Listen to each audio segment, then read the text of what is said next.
Bang, bang! What's going on, guys? Tuning in to another edition of The Main Event on Talkin Hands. So, as I'm your host, Preston, joined by Mr. Danny Betts. We're to break down this week's main event. We have Emanuel Navarrete taking on Oscar Valdez. Before we get into that fight, we got to recap last week's fight. Nice win for us. Jake Paul gets it done, wins a decision over Nate Diaz. Danny, thoughts on the fight? Jake Paul's performance, Nate Diaz's performance. I think he looked a little decent, not great, not bad, but kind of the fight kind of went the way we thought it would. But overall thoughts, the Jake Paul Nate Diaz fight. I mean, it was entertaining. One thing that I was impressed with was that I thought both guys would be more gassed since it was a 10 round fight, especially Paul. Um, but it wasn't like it was a crazy pace or anything like that either. But he looked pretty all right. Like still pretty much the same. Like his jab's getting a little bit better. He still got a nice right hand. Um, Diaz made it interesting and funny. I'm mad at myself because I mean, even though we cast like the over and the plus 300 on the decision, Yep. dude, I called it. I knew he was gonna try for that guillotine, Yeah, I and did I see didn't even that. know you Yep. could bet it. I saw it was plus Really, 800, bro. I'm really. like, oh man, Yeah, I was so mad. I'm like, yeah. damn it. But I mean, it is what it is. We still cast, and it was entertaining. Entertaining. Nothing crazy, but the boxing wise. Yeah, that's kind of, I think, the level of opponent Jake Paul should be fighting. We saw what happened when he fought Tommy Fury. I'm not saying he got exposed, but Tommy Fury's a pro boxer, and Paul didn't look that good. And yeah, kind of what we thought. We thought there'd be a lot of clinch work, and then Paul would just outwork him. Pretty much what happened. So nice and easy, good win there for Jake Paul. Right after this show, guys, make sure to tune in to a Dana White Contender Series live stream fight companion. Make sure to tune into that. The guys, fellas are live right now. I believe the first fight just wrapped, so there's still like I think 3 or 4 more fights. So make sure to tune into that, guys. Okay, that being said, let's get into this week. Great fight, great action fight. Maybe not the biggest names, but should be a great action fight. Emanuel Navarrete takes on Oscar Valdez. Current odds at our favorite book, mybookie.ag. Enter promo code PUBSPORTS. 50% deposit bonus match. Credit debit, 100% Bitcoin. Use the Bitcoin. Get the 100% up to $1,000. Current odds at mybookie.ag. You have Oscar Valdez as the favorite. Valdez come in at minus 170. Navarrete plus 130. Round prop. Over heavily juiced. Kind of surprising, but Valdez is more of a decision type fighter. Over 10.5 minus 350. Under plus 230. Danny, initial thoughts on what should be an all action affair. Valdez Navarrete. Yeah, I'm excited for this one, man.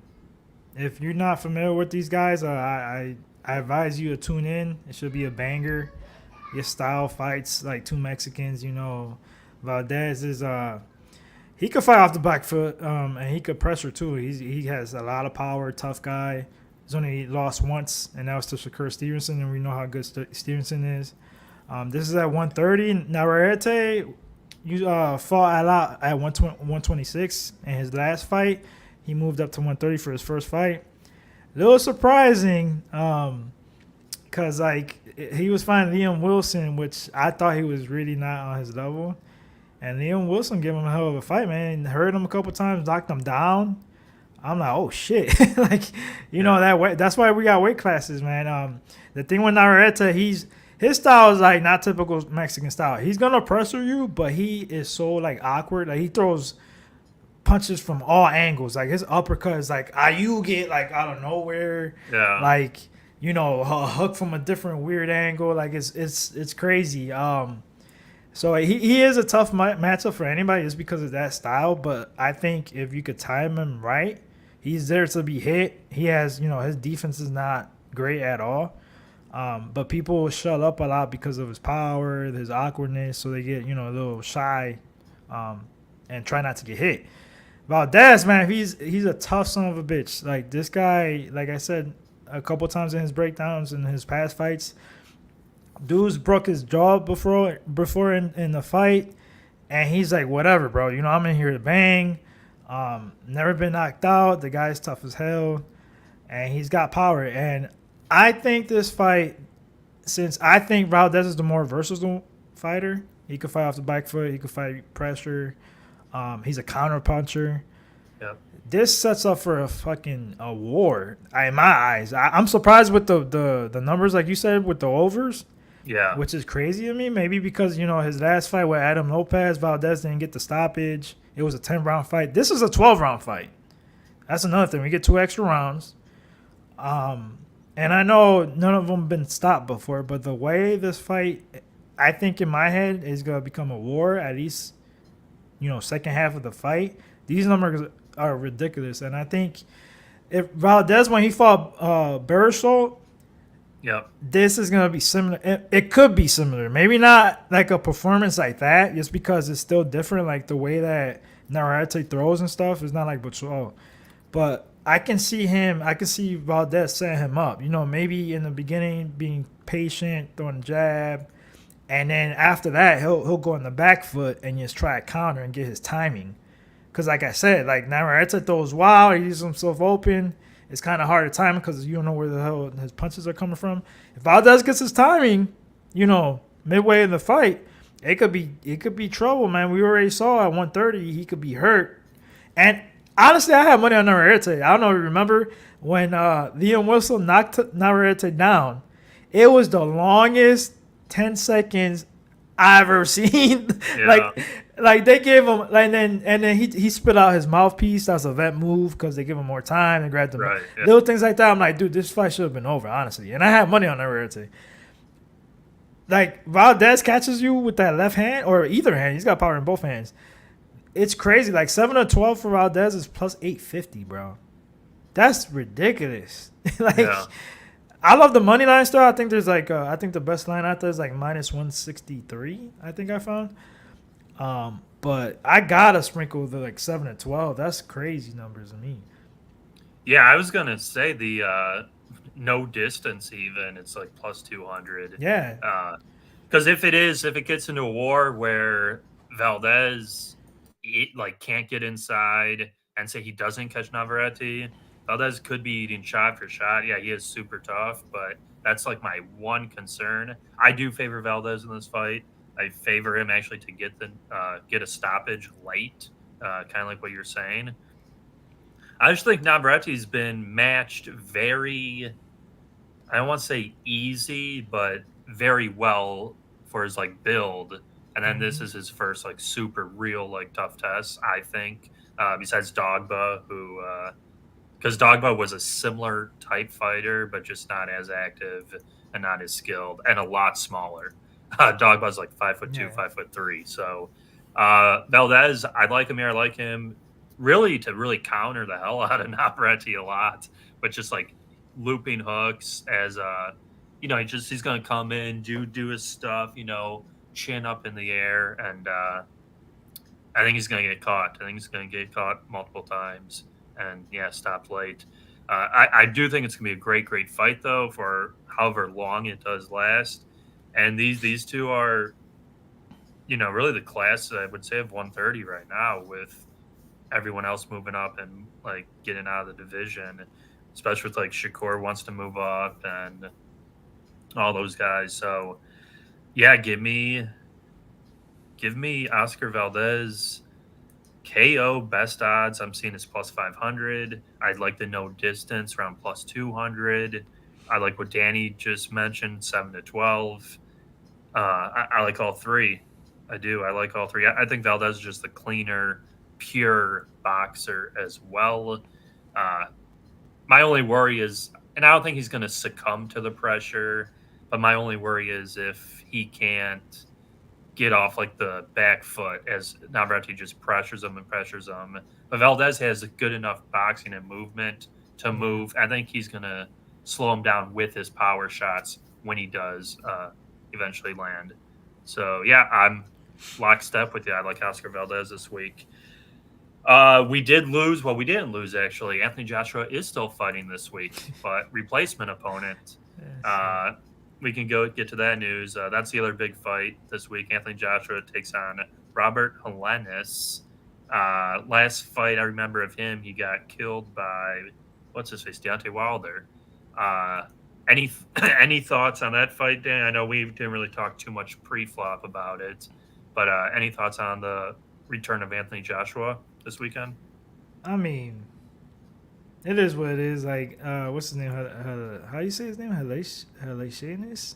Yeah, it's Helenius. He Like fought. Helenius. Who he Yeah. fought last? Was it Wild? It was Deontay Wilder, right? Yeah, Yeah, they were. Wilder, he got knocked out. Yeah, they're good friends, and it was just a cupcake, you know. Um, so I guess Joshua has to, especially short notice like this. Like you gotta, Yeah, like 6 days, 5 days. yeah, It's you gotta get this guy out of there. Like me and my frustrations with Joshua. I do like that he's got more time with Derrick James. Maybe he buys into the Derrick James camp. Um, but it's just frustrating with Joshua, man. If he don't, like I said before, if he don't get a knock on this one, it'll be another disappointment in my eyes. Because this guy, yeah, you should get him out of there. Yeah, I did not like Anthony Joshua's last performance at all. I was very, very disappointed. We broke it down, and I thought he was gonna really light this guy up, and he barely even jabbed. I was like, what's going on, Joshua? Yeah. Like, it was a cupcake. It was at home, London, and he looked horrible. I know Deontay Wilder has already been campaigning for the Joshua fight, so hopefully that happens if he gets it done this week. But I agree. I just looked it up. Joshua KO is minus 350 to minus 400. Tough to find much value there. Round prop for that fight. Let me see what we got. I assume it's gonna be like 5.5. It is. Yep, 5.5 overs minus 120. So they are definitely saying Anthony Joshua round 1 through 6, which is what should ideally happen. I co-sign that. I think, like EQ just said, must be KO by AJ or Yeah. stock goes down. And yeah, if Joshua can't get him out of there, I don't know. Joshua shouldn't be fighting much more because this is a gimme opponent for him. EQ likes the over. Yeah, over 5.5 actually. EQ. That's what I'm saying. So this does seem short, but I think the books are tempting and saying, AJ, get him out of there quick. That's pretty much it. Anything else you'd like to add, Danny? Kind of just a quick fight and stuff. No, it's another thing about the Joshua fight. It's a little tricky too, cause like how much has he been training? Short notice, like we don't know the details yet. I haven't dug into it. That's another thing. Like we'll see, but I do lean over, but especially with Joshua, man, I just don't like betting the guy for real. Like when it comes to like I don't like him much. Like to be honest, I like because you don't know what you're gonna get. Like yeah. It could be a cruise to a decision. I haven't seen the Joshua back in the day like go in there and knock the guy out. Like who knows? Yeah, he's not. Yeah, this isn't Joshua fighting like Vladimir Klitschko where it was like a war and like he looked good. This is like Andy Ruiz like ruined the guy. Yeah, for real. He took the fight out of him pretty much. Yeah. So yeah, I agree. I mean, not too much there for the Joshua fight. I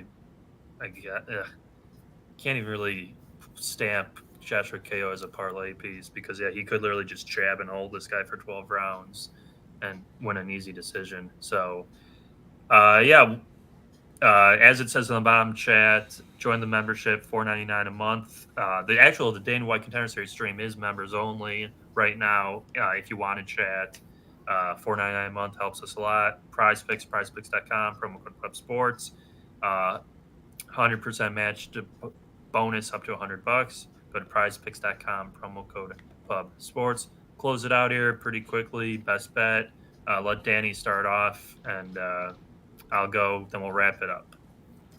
I'll say Valdez money line to be safe, but I'm definitely gonna sprinkle around 7 to 12 because I think if he gets a knockout, it's gonna be later. Because I think it'll take him a little bit of time to get his timing right since Navarrete is so awkward and shots from everywhere. Plus eight. I can't believe that number. Plus 850. I gotta sprinkle that 7 to 12 on Valdez money line. Yeah, I'm leaning with your side too. I'm gonna go. I'm not gonna say the quote safer route, but just because I do think it could be a war, I'm gonna go with no distance plus 200. Give me all 12 rounds. If it's a war, say one of the guys gets cut up bad, they stop it, BS stoppage, whatever. We've seen it happen before.